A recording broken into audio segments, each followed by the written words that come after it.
امشب در 24 در آستانه از سرگیری مذاکرات در عمان، واشنگتن هشدار داده تهران با وقت کشی هزینه سنگینی میده. تأکید تازه ویتکاف بر اینکه تهران داوطلبانه از غنیسازی دست بکشه. قالیباف میگه ایران اینطور که ترامپ میخواد مذاکره نمیکنه. با ادامه حملات موشکی به اسرائیل، رهبر اپوزیسیون این کشور خواهان گسترش حملات به حوثی‌ها شد. لاپید گفته اعضای سپاه در یمن باید هدف قرار بگیرند. و جزئیات تازه درباره 5 ایرانی بازداشت شده در بریتانیا به خاطر تلاش برای حمله به سفارت اسرائیل. نشنال میگه این افراد اعضای یگان ویژه 840 نیروی قدس سپاهند. از استودیوی ایران اینترنشنال این 24 است با فرداد فرهزاد.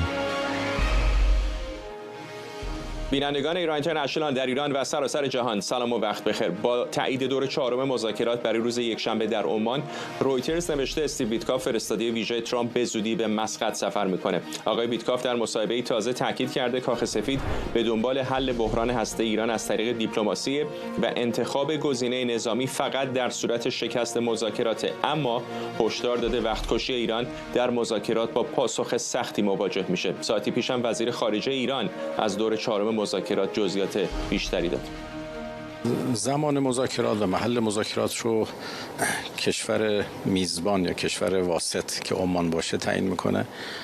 دوستان عمانی از ما در مورد یکشنبه سوال کردن، ما نظر موافق خودمون رو اعلام کردیم، با طرف مقابل هم ظاهرا صحبت داشتند و تا اینجا بنابراین هست که مذاکرات یکشنبه برگزار بشه. در مورد ساعت شروع مذاکرات هنوز منتظر هماهنگی توسط طرف عمانی هستیم. سمیرا قرایی از مقابل کاخ سفید به ما پیوسته. سمیرا، هفته شلوغی خواهد بود در منطقه خلیج فارس. دوباره ویتکاف و عراقچی مذاکره میکنن و تقریبا این همزمان است با سفر آقای ترامپ به منطقه. همینطوره. اونطور که آکسیوس در ابتدای هم گزارش داد، ساعاتی پیش قرار شد که روز یکشنبه مقام‌های جمهوری اسلامی و آمریکا در عمان با هم دیدار بکنند. روشن نیست که آیا آقای انتون هم خواهد بود، آیا صرفاً گفتگوهای سیاسی است، گفتگوهای فنی خواهند داشت، نخواهند داشت. بعد از این که آکسیوس این خبر منتشر کرد، آقای عراقچی هم تاییدش کرد و در گزارش‌های دیگری من دیدم که نوشتن جمهوری اسلامی با دور 4 مذاکرات در مسقط موافقت کرده. گویی این پیشنهاد برگزاری دور 4 از سوی آمریکا به عمان داده شده بوده و طرف ایرانی باید به اون موافقت می‌کرده. و اگر که حرفای آقای قالیباف رو هم بخوایم در نظر بگیریم که گفته بود که ایالات متحده به ما پیشنهاداتی داده و گفته حتما اینها رو قبول بکنید و ما زیر بار این ذلت نمیریم، شاید همه اینها رو بشه در کنار هم گذاشت و به این نتیجه رسید که جمهوری اسلامی در حال گرفتن یک تصمیم بوده که آیا روز یکشنبه رو بخواد نهایی بکنه و گفتگو بکنه یا نه، که به نظر میرسه الان این کار رو خواهند کرد و فردای روزی که آقای ویتکاف در عمان ایرانی ها رو خواهد دید، آقای ترامپ هم راهی منطقه خواهد شد و دیدارهای خودش رو آغاز خواهد کرد از صبح سه‌شنبه در عربستان سعودی و بعد از اون هم به قطر و به امارات متحده عربی آقای ترامپ سفر خواهد کرد. حتما در این سفرها راجع به ایران هم گفتگوهای خواهد شد، هرچند که به طور رسمی نکته‌ای رو اشاره نکرده کاخ سفید که آیا ایران هم جزء محوریت‌های گفتگو هست یا نه، ولی میدونیم که این دیدارها و این سفر رو آقای ترامپ بیشتر داره با انگیزه‌های اقتصادی انجام میده. یعنی چندین و چند طرح و برنامه هم که برای آقای ترامپ تدارک دیده شده بیشتر روی مباحث اقتصادی سوار هست اون دیدارها. اما از طرف دیگه ما بحث اسرائیل رو هم داریم. فردا در این هفته که هستیم درش، آقای ترامپ آمد به شکل غافلگیر کننده ای اعلام کرد که با حوثی‌های یمن توافق کردند. اسرائیلی‌ها گفتند که ما غافلگیر شدیم، نظیر آن اتفاقی که در اعلام خبر انجام گفتگوهای مستقیم با جمهوری اسلامی افتاد. و بعد از اون گفته شد که آقای درمر وزیر امور استراتژیک آقای نتانیاهو به واشنگتن خواهد آمد. روز چهارشنبه آقای درمر اینجا بود، به وزارت خارجه رفت، پنجشنبه به کاخ سفید آمد و در هر دو روز در هر دو مکان مشخصا راجع به مذاکرات هسته ایران و آمریکا با طرف آمریکایی صحبت کرده. در دیدار با آقای روبیو در وزارت خارجه مراجعه که روز چهارشنبه انجام داده نگرانی‌های اسرائیل رو ابراز کرده از اینکه چه بخشی از مذاکراتی که آمریکا مد نظر داره با جمهوری اسلامی باعث نگرانی‌های اسرائیل شده و روز پنجشنبه هم در اتفاقی که بی سابقه است با آقای ترامپ یک دیدار خصوصی داشت. آقای ترامپ غالباً با افراد یا سران رسمی کشورهای خارجی دیدار نمی‌کنه مگر اینکه اونها رئیس دولت باشن، یعنی از اون رتبه پایین‌تر غالباً خود آقای ترامپ دیدار نمی‌کنه. اما با آقای درمر در اتاق نشستن، آقای روبیو هم حضور داشته، آقای ونس هم معاون آقای ترامپ حضور داشته و آقای ویتکاف هم بوده و گذشته از اون بحث غزه و کمک‌های بشردوستانه که این روزها در خبرها بسیار داغ است، راجع به ایران و مذاکرات هسته‌ای هم صحبت شده. این در حالیه که همین امروز فارین پالیسی یک گزارش رو منتشر کرده بود راجع به اینکه آقای نتانیاهو داره متوجه میشه که در رابطه با ایران اون مانور سیاسی که پیشتر میتونست در دی سی در واشنگتن بده رو نمیتونه بده و نگرانن مقام‌های اسرائیلی که همون غافلگیری که در رابطه با حوثی‌ها اتفاق افتاد حالا در رابطه با مذاکرات هسته‌ای بخواد اتفاق بیفته. اما سفیر آمریکا در اسرائیل آمد ساعتی بعدش اعلام کرد که روابط ما الان در این روزها از همیشه محکم‌تره و هیچ گونه اختلاف و تنشی بین اسرائیل و آمریکا وجود نداره. ممنونم از تو سمیرا قرایی در کاخ سفید با ما. همطور که بهتون گفتم محمد باقر قالیباف رئیس مجلس گفته ترامپ در نامش به خامنه‌ای گفته تهران آنچه را که کاخ سفید مشخص کرده باید بپذیره و هدف از مذاکرات ابلاغ خواسته‌های ترامپ. قالیباف در ادامه گفته جمهوری اسلامی چنین ذلتی رو به گفته او نمیپذیره. چه در متن نامش و چه در کلامایی که امروز شما ازش میشنوید حرفش اینه، میگه اون چیزی رو که من مشخص کردم برای شما اون رو بپذیرید و برید، بیاین تا این رو بهتون ابلاغ کنم. این متن بحثشه. البته که ما هرگز چنین ذلتی رو نمیپذیریم، کمایی که مقام معظم رهبری نپذیرفتن و فرمودن چنین چیزی شرافتمندانه نیست و این کار رو ما انجام نمیدیم. و اگر امروز مذاکره به صورت غیر مستقیم هم داره انجام میشه به خاطر که یه قلدر از همه اون حرفا که زد عقب نشینی کرد. مهدی عربشاهی تحلیلگر سیاسی و فرشته پزشک کارشناس روابط بین‌الملل هر دو از واشنگتن با ما هستن. خانم پزشک، حرفای آقای قالیباف در حالیه که یک شنبه عراقچی دوباره قراره با ویتکاف دیدار بکنه، آیا اینها مصرف داخلی داره یا فکر میکنید که واقعا اگر فشارها اونطوری که گفته میشه واقعا اینقدر سنگین باشه ممکنه جمهوری اسلامی از مذاکرات کنار بکشه؟ امکانش هست. ببینید قبلا هم راجع به این موضوع زیاد صحبت کردیم. به نظر میاد که خب به دلایل داخلی آقای خامنه‌ای در نهایت به این مذاکرات تن داد، ولی هنوز جای سوال هست که آیا واقعا حاضر همه شرایطی که ممکن آقای ترامپ بخواد و اونطوری که توی اخبار این چند روز به نظر میاد این روند اگه ادامه داشته باشه احتمال اینکه تیم آقای ترامپ اصرار بکنن برای برچیده شدن برنامه هسته ایران و جزئیاتش این باشه که واقعا قرار باشه غنیسازی اصلا انجام نشه و سنتریفیوژ ها کلا جمع بشن، ممکنه رهبر جمهوری اسلامی همونطور که قبلا هم گفته بود زیر بار همچین مذاکراتی نره، در این حال بگه که ما تلاشمون رو کردیم برای اینکه بخوایم با اینها کنار بیایم، ولی خب من گفتم که اینها شیطان بزرگ هستن رو قابل اعتماد نیستن، تلاش کردیم ولی خب نشون دادن که نمیخوان و میخوان دیکته بکنن. هم دلایل داخلی میتونه داشته باشه و هم در آستانه این مذاکرات یک شنبه فشار گذاشتن روی تیم مذاکراتی آقای ترامپ که ما حاضر نیستیم زیر هر نوع فشاری بریم و همه اون چیزی که شما میخواید رو فراهم بکنیم.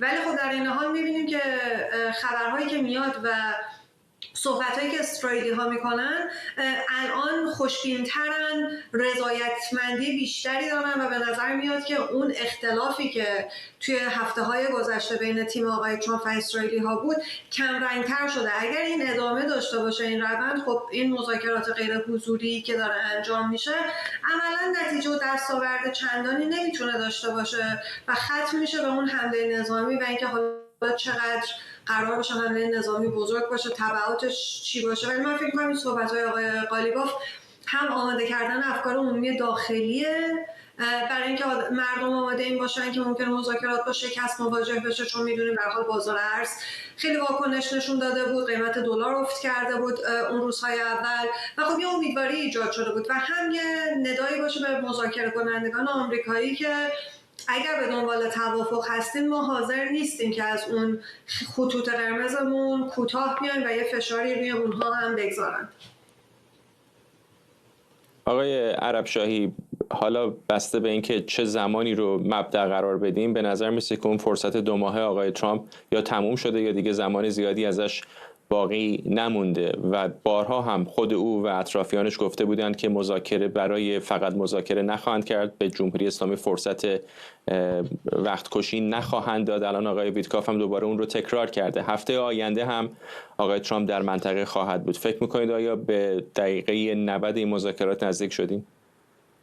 بله، درود به شما همه بینندگان و مهمان محترم. ببینید واقعیت این هستش که اون الگوی رفتاری و سوابقی که جمهوری اسلامی داشته، به ویژه مثلا وقتی برمیگردیم به مذاکراتی که برای برجام انجام میشد، این حس رو به هر حال خیلی ایجاد کرده که جمهوری اسلامی یکی از استراتژی‌های اصلیش وقت کشی و زمان خریدن هست و خب این یه حقیقتیه که برای آمریکایی‌ها هم روشن شده کاملا.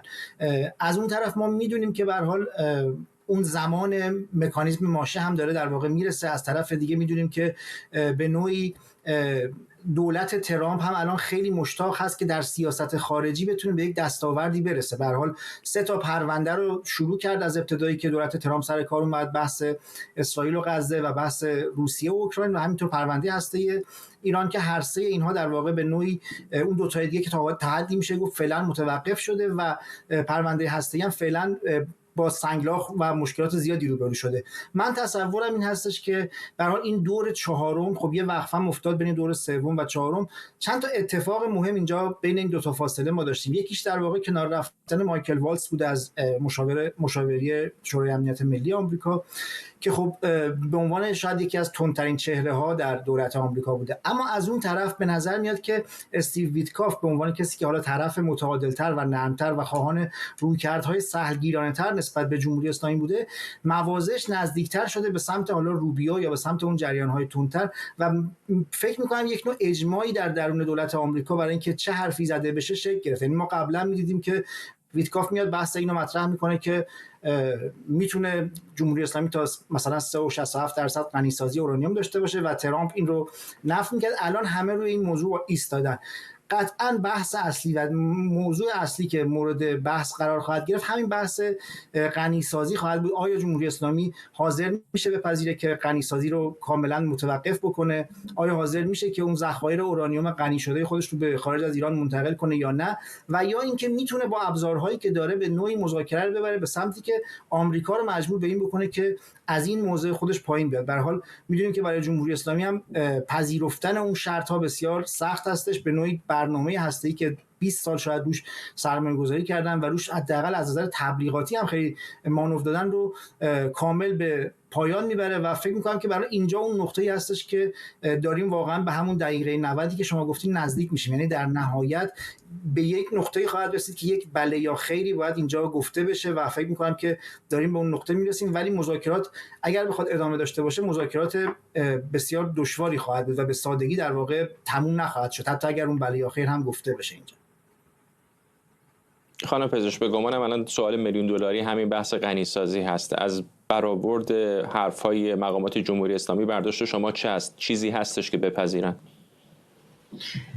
واقعا به نظر نمیاد که خودشون هم بدونن. به نظر من با توجه به رویه سالهای گذشته بعید میدونم که آقای خامنه‌ای تا وقتی که زنده هست و در صدر قدرت باشه بتونه بپذیره که کلا برنامه هسته‌ای رو جمع بکنن، به دلیل اینکه خب این رو خیلی حیثیتی کرده و با میراث خودش پیوند داده و در مقابل یعنی ایران و جمهوری اسلامی رو این رو به ایستادگی اینها در قبال غرب و کسانی که میخوان تحمیل بکنن نظر خودشون رو و این فقط جمهوری اسلامی که در مقابل اینها ایستاده گره زده. بنابراین فکر میکنم سخت میشه انتظار داشت که حاضر باشن عقب بشن و به علاوه گروهایی که نمیخوان یک نوع توافقی شکل بگیره که 3 دسته مهم هستن. یکی تندروها در ایران هستن. اتفاقات اخیری که میبینیم داره میفته از جمله این تروریست‌های ایرانی که در لندن دستگیر شدن، صحبت حمله به سفارت اسرائیل بوده، از اون طرف خود دولت آقای نتانیاهو و تندروهایی که در آمریکا همراستا هستن با لابی اسرائیل و کسانی که به دیدگاه مارکو روبیو وزیر امور خارجه نزدیک هستن. اینها خب براشون خراب کردن یه چیزی که انقدر پیچیده است خیلی راحت تره، یعنی به هم زدن یه مذاکرات اینچنینی راحت تر از اینه که بخوان همه اون پیچیدگی هایی که آقای عربشاهی هم بهش اشاره کردن رو بخوان حل و فصل بکنن توی یک بازه بسیار کوتاه با بی‌اعتمادی بسیار زیاد و در شرایطی که دارن مذاکره غیر مستقیم میکنن. یعنی اینها رو که کنار هم میذاریم، من نمیدونم چقدر واقعا ایران اراده جمهوری اسلامی الان اراده این رو داره که بخواد مشکلات رو کنار بزنه، چه برسه به اینکه بخواد کلا این برنامه هسته‌ای رو تاخت بزنه، چون در قبالش هم بعیده که بتونن یک تضمینی بگیرن که حاضر باشن. یعنی اگر که آمریکا حاضر باشه یک تضمینی بده که بیارزه به اینکه ایران تنها اون اهرم فشاری که دستش داره رو کاملا از دست بده ممکنه، ولی من خیلی خوشبین نیستم که اراده چندان زیادی داشته باشم و در این حال حیثیتی و گروه‌هایی که مخالف دیپلماسی هستن خیلی راحت میتونن این رو حیثیتی کنن، گره بزنن به میراث رهبر جمهوری اسلامی و نگذارن که حتی اگر میخواست همچین کاری بکنه بخواد رضایت بده. ولی خب باز هم شرایط جمهوری اسلامی اینقدر الان سخت هست که ممکنه ناچار بشه، ولی میگم من فکر میکنم حمله محدود رو شاید آقای خامنه‌ای راحت‌تر بپذیره تا کلا برچیدن برنامه هسته‌ای. آقای عربشاهی، آقای ترامپ روابط تقریبا خیلی گرمی با کشورهای حاشیه خلیج فارس داره. اونها هم سرمایه‌گذاری‌های گسترده‌ای در ایالات متحده آمریکا کردن. 2 بار هم چه دور اول ریاست جمهوری شاله در دور دوم اولین سفرش به همون منطقه هست و میدونیم که اونها چقدر برنامه‌های بلند پروازانه تجاری و اقتصادی دارن، چه برای سرمایه‌گذاری در بیرون از کشورشون چه در داخل خود کشورشون. بارها هم گفتن که چقدر نگران یک تنش در منطقه هستن. چقدر فکر میکنید که فشارهای اونها حتی میتونه یک اهرمی برای جمهوری اسلامی باشه که خیالش راحت باشه که کشورهای حاشیه خلیج فارس به این راحتی‌ها اجازه نخواهند داد که آقای ترامپ منطقه رو وارد یک جنگ دیگر بکنه؟ خب ببینید، واقعا یکی از اهرم‌های فشار جمهوری اسلامی در تمام این سال‌ها همین تهدید کشورهای عربی حاشیه خلیج فارس بوده. به هر حال همونطوری که خودتون هم گفتین تخریب خیلی راحت، یعنی چند تا موشک اگه به سمت یکی از این کشورها شلیک بشه شاید تاثیرات زیادی روی اقتصاد اونا بذاره. کشورهایی که میخوان با تمام قدرت به سمت پیشرفت اقتصادی برن، سرمایه‌گذار خارجی بیارن، توریست بیارن، طبیعی هستش که امنیت اولویت بسیار مهم برای اونها هستش. دیدیم که عربستان هم به هر حال به نظر میاد تو این ماجرا شاید برخلاف رویکردی که در زمان برجام داشت، عربستان هم حتی الان به نوعی حمایت میکنه از اینکه یک توافقی بین ایران و آمریکا شکل بگیره و به نوعی خطر جنگ کاهش پیدا بکنه. در این بین البته من فکر می‌کنم موضع امارات شاید به نوعی یه مقداری متفاوت‌تر باشه، یعنی امارات رو شاید در نزدیکتر ببینم به اسرائیل، به معنای کسانی که خیلی مایل نیستن که این توافق شکل بگیره. اما عربستان نشون داد که الان در واقع در این ماجرا حداقل میلش به این هستش که تنش در سطح منطقه بالا نگیره و باید ببینیم که آیا موفق میشن اونها هم تاثیر بذارن به روی مذاکرات یا نه. در این وضعیتی که در حال حاضر ما میبینیم، من فکر میکنم که به هر حال نکته اصلی همین هستش که آیا در نهایت دو طرف رو بحث غنیسازی به یک توافقی خواهند رسید. آیا جمهوری اسلامی میپذیره که غنیسازی رو کامل کنار بگذاره یا آمریکا حاضر میشه که یه سطحی از غنیسازی رو برای جمهوری اسلامی به رسمیت بشناسه؟ و خب طبیعتاً روی این مذاکرات کشورهای مختلف هم در واقع مثل عربستان، مثل اسرائیل، اینها هم سعی میکنن که تاثیرگذار باشن و اطلاعاتی که الان داریم خیلی کافی نیست که مشخص بکنه که آیا به چه سمتی دقیقاً خواهد رفت و باید منتظر بمونیم تا دور مذاکرات یک شنبه رو ببینیم و نتایجی که از اونجا میاد. اون موقع فکر میکنم که خیلی بهتر میشه ارزیابی کرد که برای چه اتفاقی خواهد افتاد در ادامه. ممنونم از هر دوی شما. مهدی عربشاهی، تحلیلگر سیاسی و فرشته پزشک، کارشناس روابط بین الملل از واشنگتن. لینزی گرام و تام کاتن، دو سناتور ارشد جمهوریخواه، هشدار دادند که سنا توافق هسته‌ای با جمهوری اسلامی رو فقط در صورتی تصویب میکنه که این توافق به برچیدن کامل برنامه هسته‌ای تهران منجر بشه. لینزی گرام تاکید کرده حمایت کنگره از این توافق فقط در صورتیه که به موضوع برنامه موشکی و فعالیت‌های به گفته او تروریستی نیابتی جمهوری اسلامی هم پرداخته بشه. تام کاتن هم گفته اگر دولت آمریکا خواهان توافقی با دوام و ماندگاره، باید اون رو به کنگره بیاره و به عنوان یک معاهده به رأی بذاره. یک ایران هسته‌ای جهان را جای خطرناکتری می‌کند. چنین رژیمی با تلاش برای به دست آوردن موشک بین قاره‌ای مستقیما تهدیدی علیه آمریکا خواهد بود. مشوق گسترش سلاح هسته‌ای در خاورمیانه خواهد بود، امنیت زنان و مردان یونیفرم پوش ما را به خطر می‌اندازد و تهدیدی برای موجودیت دوست خوب ما اسرائیل خواهد بود. بنابراین من اینجا لفاظی نمی‌کنم. رئیس جمهور ترامپ هم نکرده. ایران هرگز نمی‌تواند اجازه داشتن سلاح هسته‌ای داشته باشد. ایران هرگز نمی‌تواند اجازه قرار گرفتن در مسیر رسیدن به سلاح هسته‌ای قرار داشته باشد. همانطور که سناتور گراهام گفت و رئیس جمهور ترامپ هم گفته بود، این به معنای از میان برداشتن کامل برنامه هسته ایران است. برای ایران دلیلی برای داشتن سانتریفیوژ و غنیسازی اورانیوم وجود ندارد. بنابراین ما همکاران خود را به حمایت از این قطعنامه تشویق می‌کنیم که به نوعی بازتاب دهنده نامه 2 ماه پیش رئیس جمهوری به رهبر جمهوری اسلامی است و ایران را در برابر 2 انتخاب قرار می‌دهد. ایران می‌تواند برنامه هسته‌ای داشته باشد که ویران شده، سوخته، نابود شده و اصلا پاشیده، یا می‌تواند یک برنامه انرژی هسته‌ای غیر نظامی صلح‌آمیز داشته باشد، بدون سانتریفیوژ، بدون غنیسازی، بدون فراوری، بدون مسیری که به سمت سلاح هسته‌ای برود.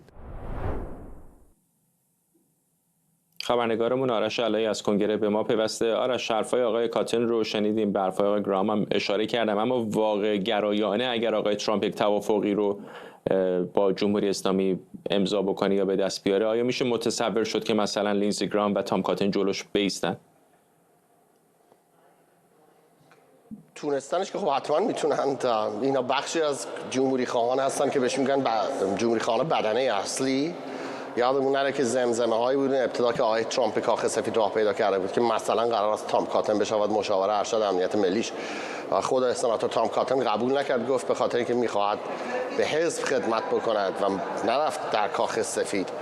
آقای لینزی گرام هم با اینکه دوست خوب آقای ترامپ هستن، با هم گلف بازی میکنن، ولی بارها آقای ترامپ با سیاست هایی که مثلا آقای لینزی گرام گفته مخالفت کرده است، طرف دیگری رفته است، به خصوص مثلا در مورد اوکراین. حالا بعداً سعی کردن به هم نزدیکتر بشن. مسئله اصلی در مورد اون چیزی که آقایان گرام و کاتن توضیح دادند این است که یک قراردادی که قرار باشه بیش از یک رئیس جمهور در آمریکا دوام بیاورد، اون قرارداد باید بیاید توی کنگره، توی سنای آمریکا به رأی گذاشته بشه، تبدیل بشود به یک پیمان بین المللی. اون موقع وقتی رئیس جمهور بعدی اگر آمد خواست تغییری توش به وجود بیاورد، خیلی سخت‌تر خواهد بود. غیر ممکن نیست، ولی رئیس جمهور بعدی دوباره باید بیاید اینجا کنگره، دوباره این داستانا ببرد به رأی بگذارد. 2/3 آرا رو احتیاج دارد، 67 رأی میخواد. به این سادگی اتفاق نخواهد افتاد. بخش دیگری از صحبت‌های سناتورها این بود که مسئله غنیسازی به جای خود که جمهوری اسلامی نمیتواند غنیسازی داشته باشد، ولی مسئله موشک‌های بالستیک و حمایت جمهوری اسلامی از گروه‌های تروریستی هم روی میز است.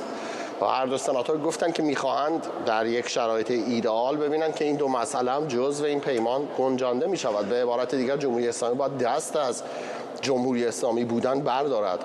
و این چیزی بود که من دیروز هم از سناتور تد کروز پرسیدم، هم از نماینده مجلس آقای برایان ماس، اینکه دی ان ای جمهوری اسلامی مرگ بر آمریکا و مرگ بر اسرائیل است و اون چیزی که الان سر میز وجود دارد کاملا متفاوت است با خاصیت رژیم. 45 سال شعارهایی که دادند و الان باید تغییرش بدن اگر قرار باشد که به این دیل بخواهند به این توافق بپیوندند. بنابراین صحبت‌های سناتورها هم از این لحاظ اهمیت داشت که غنیسازی باید متوقف بشود، هم اینکه سناتورها میگویند حداقل 2 تا آدم بسیار سرسخت مدافع آمریکا و مخالف جمهوری اسلامی میگویند اگر این موارد در اون توافق گنجانده بشود، اون وقت رأی اونها رو هم خواهد داشت. و مطبوعات آمریکایی من دیدم تیترهای مختلفی زده بودن راجع به این مسئله. مثلا دیدم وال استریت ژورنال نوشته بود توافقی که آمریکا با آن زندگی میتواند بکند. و بعد به صحبت‌های آقای لینزی گرام اشاره کرده بود که چرا این حرفا مهم است. بعضیا میگویند این خواستهای حداکثری است. جمهوری اسلامی همین الان هم داره در مورد گروه‌های نیابتیش امتیاز میدهد. و بعد هم تعداد موشک‌های بالستیک که چیزی است که کشورهای دیگه هم بهش پابند هستن، از جمله آمریکا و روسیه با هم پیمان داشتن که تعداد موشک‌های بالستیکشون از این حد بیشتر نکنن. بنابراین اینها خواسته‌های عجیب و غریبی نیست. ممنونم از تو. آرش علایی همکارم در کنگره آمریکا. یائیر لپید رهبر اپوزیسیون اسرائیل در واکنش به حمله موشکی حوثی‌ها از یمن خواهان تشدید عملیات نظامی کشور به یمن و هدف قرار دادن اعضای سپاه پاسداران در این کشور شده. با اینکه امروز موشک شلیک شده از یمن به سوی اسرائیل منهدم شده، اما باعث به صدا درآمدن آژیرهای خطر در چند منطقه شد. در پی این حمله پروازها در فرودگاه بنگوریون تل‌آویو دوباره موقتا متوقف شد. در واکنش نخست وزیر اسرائیل هشدار داده این کشور به حمله حوثی‌ها پاسخ قاطعی میده. من میخواهم این موضوع را به حوثی‌ها و همه کسانی که میخواهند به ما آسیب برسانند بگویم. اینکه هر گونه حمله علیه ما بی پاسخ نخواهد ماند. پاسخ قدرتمندی در پی خواهد داشت. در لبنان، در غزه و در هر جایی که لازم باشد پاسخ شدیدی خواهیم داد.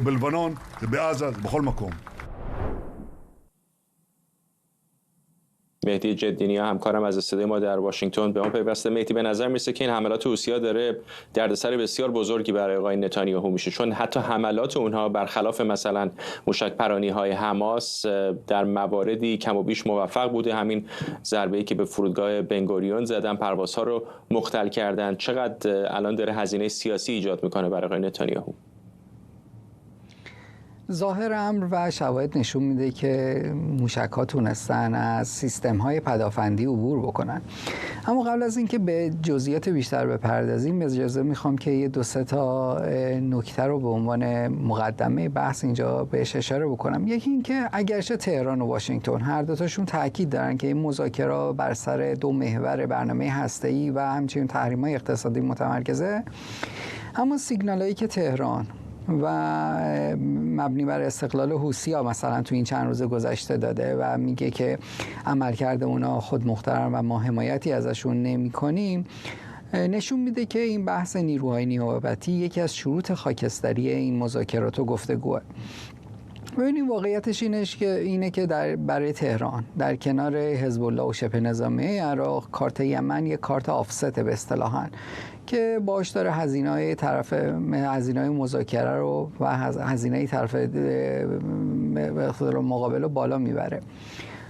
واکنش اخیر ترامپ تو نشستی که با نخست وزیر کانادا داشت و اینکه گفتش که خب حوثی‌ها اومدن گفتن که نمیخوام بجنگن، پس ما هم بمباران رو متوقف میکنیم، نشون میده که برنامه‌ریزیایی که تهران کرده یا اون اهدافی که دنبال میکرده تا یه حدی نتیجه داشته که باعث شده که مثلا ترامپ از راضی کردن شریک اسرائیلیش یه جورایی انصراف بده یا اصطلاحاً کمکاری بکنه. از طرف دیگه لغو سفر وزیر دفاع آمریکا به اسرائیل که قرار بود روز شنبه انجام بشه، البته هنوز جزئیات بیشتری از این دلایل لغو این سفر تا این ساعت در اختیار ما نیستش، اما این لغو ناگهانی این سفر بازم موضوعی که قابل تأمله و باید بهش توجه بکنیم.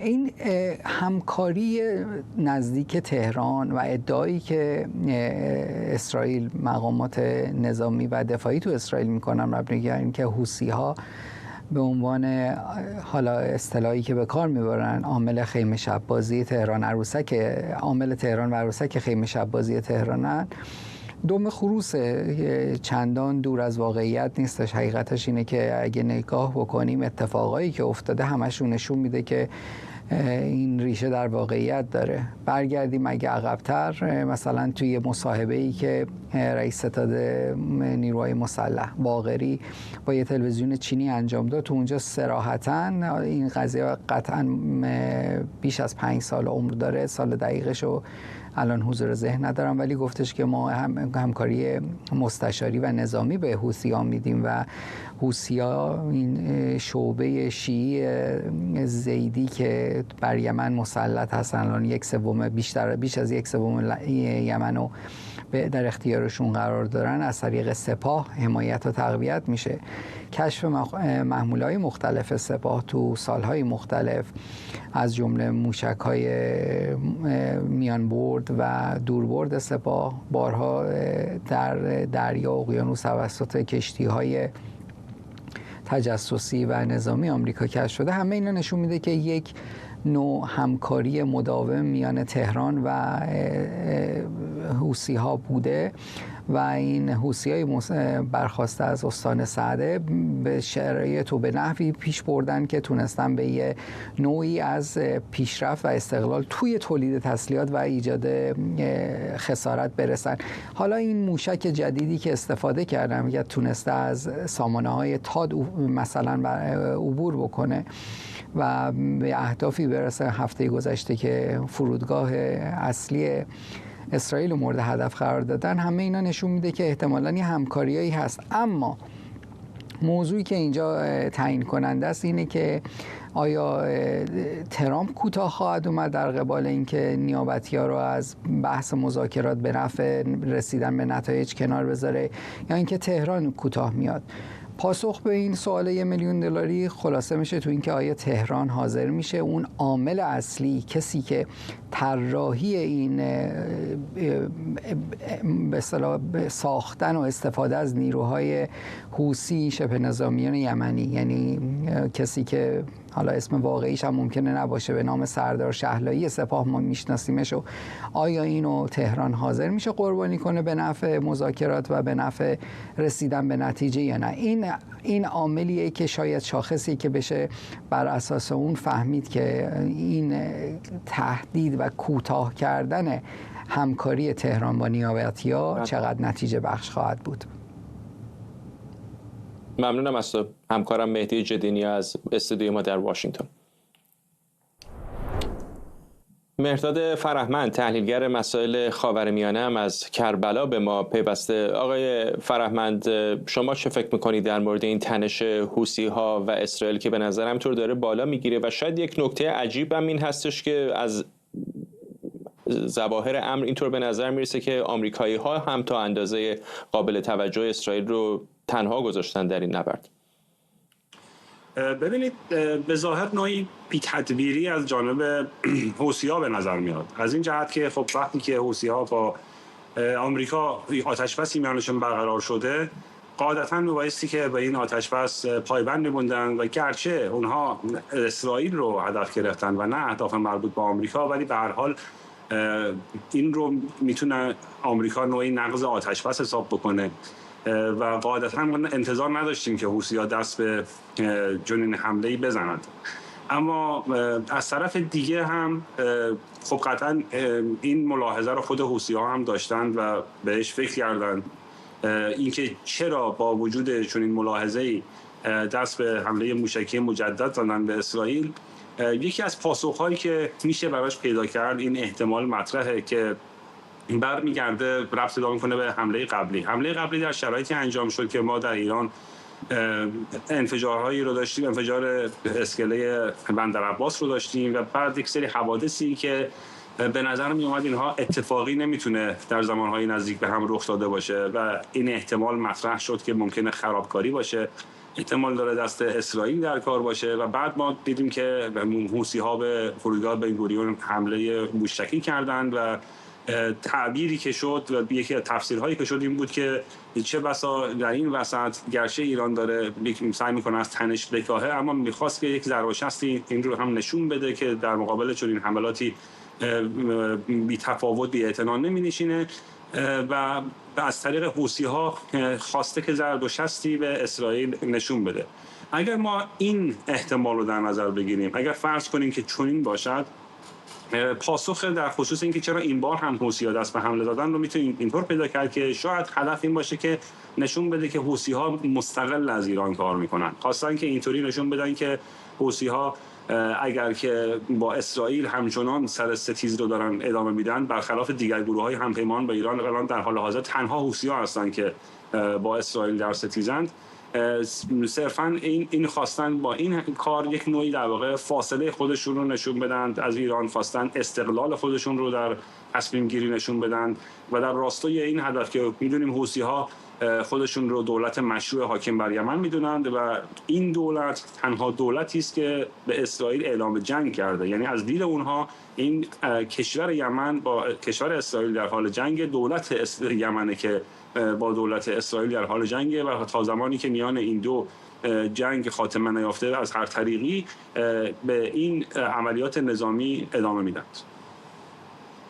ممنونم از شما مرداد فرهمند، تحلیلگر مسائل خاورمیانه از کربلا با ما.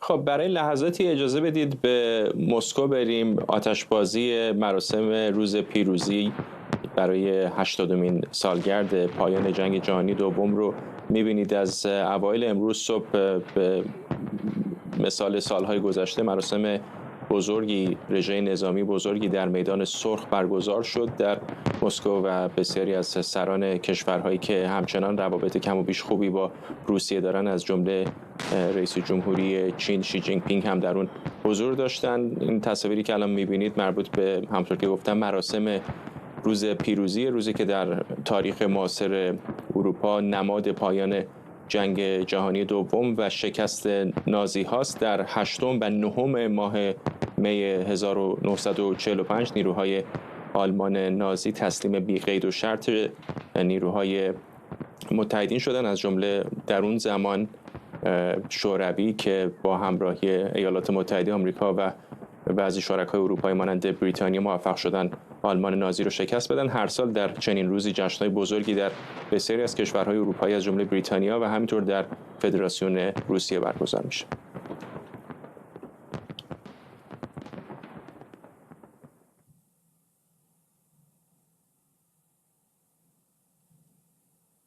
همسر احمدرضا جلالی زندانی دو تابعیتی در ایران گفته این پزشک و پژوهشگر ایرانی سوئدی شامگاه پنجشنبه دچار حمله قلبی و به بخش درمانی زندان اوین منتقل شده. به گفته ویدا مهرانیا، مسئولان زندان گفتند جلالی تا روز یکشنبه امکان ویزیت توسط متخصص قلب رو نداره. خانواده و نزدیکان آقای جلالی خواهان اقدام فوری دولت سوئد برای آزادی و انتقال فوری او به مراکز درمانی شدند. ویدا مهرانیان به مهران عباسیان، خبرنگار ایران اینترنشنال، گفته به رغم تلاش‌های او برای اطلاع رسانی درباره وضعیت آقای جلالی، مقامات سوئد و جمهوری اسلامی پاسخی به درخواست‌ها برای رسیدگی به وضعیت این زندانی ندادند. امروز صبح بود که احمدرضا تماس گرفت و با من گفتش که الان از درمانگاه در واقع اوین داره برمیگرده، به خاطر اینکه شب گذشته حالش اصلا خوب نبود. بعد 4 صبح به شدت قلبش درد میکرد و عرق کرده بود، خیلی حالش بد بود ولی جایی دسترسی نداشت، چون گویا 7 صبح میتونست به کلینیک یا درمانگاه اوین مراجعه بکنه. بعد اینکه درمانگاه باز شد رفته اونجا، بعد نوار قلبی گرفتن و گفتن که قلبش یه سکته‌ای که انجام شده و به خاطر همین هستش که باید متخصص ببینه و تا یکشنبه هم باید منتظر بمونه تا اینکه متخصص بیاد، متخصص قلب، و بتونه احمدرضا رو ببینه. ولی چندین ماه هستش که من هم وکیل احمدرضا، هم به دولت ایران، مقامات قوه قضاییه، هم به دولت سوئد اعلام کردیم که وضعیت احمدرضا خوب نیست. هفته گذشته من تو بلژیک بودم، با اعضای پارلمان اروپا ملاقات‌های زیادی داشتم و به همشون اطلاع دادم که احمدرضا حالش خوب نیست و هر لحظه ممکنه اتفاقی براش بیفته که هیچ تصوری نمیشه کرد که چه اتفاقی. و امروز صبح این خبر رو داد که سکته قلبی کرده. من همونطوری که میدونید با دولت سوئد در تماس هستم و مقامات وزارت امور خارجه به خانم ماریا مالمه بیانیه‌ای رو صادر کردن، ولی هیچ نوع اکشن عملی از طرف دولت ایران تا الان اعمال نشده که بگن چه اتفاقی داره میفته، چه کار دارن انجام میدن، و هیچ جواب قانع کننده‌ای داده نشده. ولی باید مقامات قوه قضاییه ایران هم بدونن که احمدرضا حالش خوب نیستش که بخوان هنوز همچنان گروگان نگهش دارن و با جان یک انسان بیگناه بخوان بازی کنن. من از هر دو دولت میخوام که قبل از اینکه اتفاقی برای احمد رضا بیفته، چون 9 سال تمام زیر حکم اعدام یک انسان بوده و مطمئن هستم که این یک شکنجه روحی و جسمی شدیدی هستش که بهش وارد شده و اینطور نیستش که احمد رضا سالم نبوده، سالم رفته در زندان اوین بعد از 9 سال بیماری های مختلفی رو باش درگیر شده و امروز هم متاسفانه دیدیم که سکته قلبی کرده و از هر دو دولت میخوام قبل از اینکه اتفاقی براش بیفته دست از این گروگانگیری بردارن و دولت سوئد تمام تلاشش رو برای آزادی بکنه و دولت ایران هم احمد رضا رو آزاد بکنه. همزمان با گزارش رسانه‌های بریتانیا از بازداشت یک مرد 31 ساله دیگر ایرانی در روز جمعه در شمال غرب لندن در عملیات یگان مبارزه با تروریسم پلیس متروپولیتن، سایت نشنال نوشته 5 ایرانی مظنون به برنامه‌ریزی برای حمله به سفارت اسرائیل در لندن عضو یگان ویژه 840 نیروی قدس سپاه پاسدارانند. این 5 نفر 5 روز پیش توسط نیروهای ویژه و پلیس ضد تروریسم بریتانیا بازداشت شدند. بنا به این گزارش برخی از این مظنونان احتمالاً با قایق‌های کوچک و به عنوان مهاجر وارد بریتانیا شدند. بریم به لندن. همکارم بردیا افشین از اونجا به ما پیوسته. بردیا، به نظر میرسه که زوایای این عملیات داره پیچیده‌تر و بزرگتر میشه. چه جزئیاتی میدونیم؟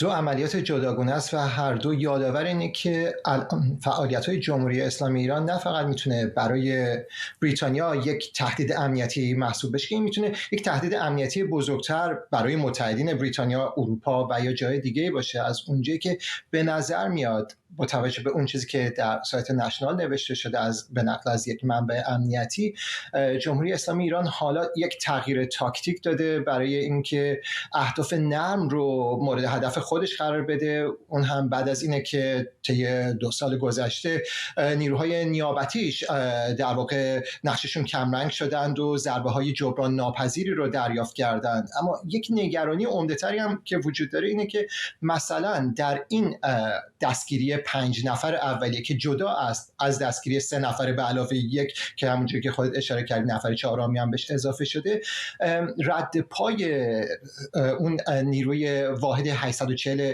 سپاه قدس دیده میشه که مسئولیت برنامه‌ریزی و اجرای ترورها رو در خارج از خاک ایران که پیشتر هم رد پاش هم مثلا در دانمارک دیده میشه، در ترکیه، در اروپا و در اون چیزی که خودت به خصوص در جریان اون طرح توطئه برای حمله به جان 2 مجری ایران اینترنشنال که یکیش خودتی و دیگری سیما ثابت، رد پای این واحد سپاه قدس 840 دیده میشد. اما اون موقع تصور بر این بود که از باندهای تبهکار محلی استفاده میکنن، از در واقع با واسطه های درجه 2 و درجه 3، ولی حالا ما شاهدیم که نیروهای تربیت شده ایرانی در اون وجود دارن. در اون 5 نفری که مربوطن به حمله به سفارت اسرائیل در لندن، در غرب لندن، 4 نفرشون که ایرانیان، 1 نفرشون البته الان با وثیقه آزاده، همونجوری که اشاره کردی تصور میشه که از طریق قایق‌های کوچک، از طریق کانال مانچ از خاک اروپا به بریتانیا اومدن. در کل ورود مهاجران از این طریق به خاک بریتانیا یک مسئله مهم مهاجرتی بوده در بریتانیا، حالا تبدیل میشه به یک مسئله امنیتی که چطور چه اتفاقی میفته که باندهای تبهکار، باندهای قاچاقچی انسان میتونن این نیروها رو بیارن، نیروهایی که درشون میتونن نیروهای تروریست تربیت شده از سوی واحد 840 سپاه پاسداران انقلاب اسلامی ایران باشن. و آیا اصلا سپاه پاسداران حتی دست داره در این که میتونه این باندهای قاچاقچی رو در واقع هدایت کنه؟ این میتونه سوال بزرگی باشه و اینجا میتونه بحث برانگیز باشه. در قبال اون مسئله اهداف در واقع نرمی که تصور میشه که جمهوری اسلامی ایران حالا میتونه اونها رو مورد هدف قرار بده، جویی که میبینیم که در حال همکاری موساد و با نیروهای امنیتی و اطلاعات بریتانیا میبینیم. اما این نگرانی رو مثلا برای اسرائیل، برای مسابقات یوروویژن در سوئیس اضافه کرد که نمیخواد که مثلا اسرائیلی ها به اونجا برن سفر کنن و این تهدید بزرگی محسوب میشه. ممنونم از تو همکارم بردیا افشین از لندن با ما. و ممنونم از شما که بیننده برنامه 24 امشب بودید. تا دوشنبه ازتون خداحافظی میکنم و این برنامه رو کمی دیرتر میتونید در یوتیوب هم دوباره ببینید.